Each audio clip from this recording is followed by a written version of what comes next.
Au départ de Saint-Amand-Montrond, Michał Kwiatkowski, c'est son maillot jaune en équilibre précaire sur ses épaules. Le jeu des bonifications a ramené John Degenkolb à 2 secondes du Polonais et la 3e étape semble promise aux sprinteurs de sa trempe.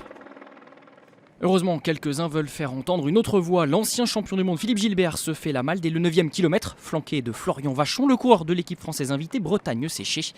Le train de l'échappée est parti. Un homme récupérera le bon wagon à force de persévérance 65 km plus tard. Il s'agit de Thomas Voeckler, déjà en vue lors de la première étape. D'abord marginal, l'écart gonfle au fil des kilomètres. 5 minutes avant l'ascension de la dernière difficulté du jour, la côte de Vic où Gilbert sécurise le maillot à poids de meilleur grimpeur. L'avance et surtout le casting de l'échappée oblige les candidats à la victoire d'étape à faire rouler leurs équipiers.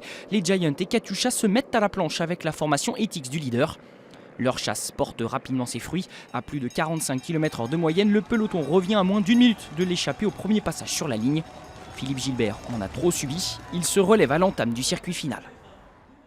Ses compères français le feront quelques minutes plus tard. Le sprint massif est inéluctable. Dans les rues sinueuses de Saint-Pourçain-sur-Sioule qui avait accueilli un départ d'étape du Tour 2013, c'est un Australien qui va lever les bras. Dernière rampe de la fusée Orica Green Edge, Michael Matthews s'impose devant 2 Italiens, Davide Cimolai et Giacomo Nizzolo.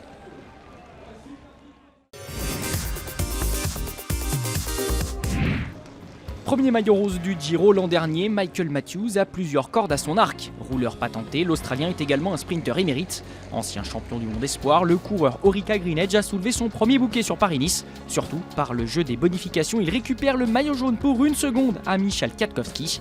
Un leadership qui sera dur à conserver, mais pour Bling, la course au soleil est déjà réussie.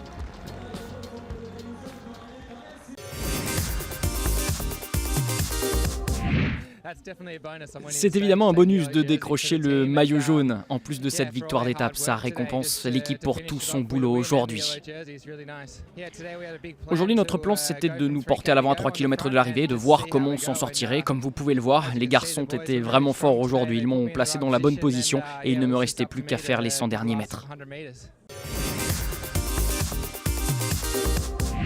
Lauréat à contre, Alexander Kristoff doit se contenter de la 4e place. Le Norvégien perd donc son maillot vert au profit d'un Michael Matthews décidément de tous les podiums.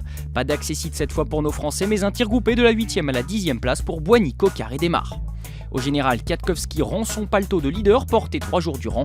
Autre grand perdant, John Degenkolb qui n'aura jamais réussi à concrétiser avec un maillot jaune sa 6e place lors du prologue. Le festin des sprinteurs est terminé. Jeudi, place au juge de paix de cette 73e édition entre Varennes-sur-Allier et la Croix de Chaubouré. 204 km à parcourir, épicés par 7 difficultés. Empruntée pour la première fois dans la course au soleil, l'ascension finale longue de 10 km affiche un dénivelé moyen de 6,7%.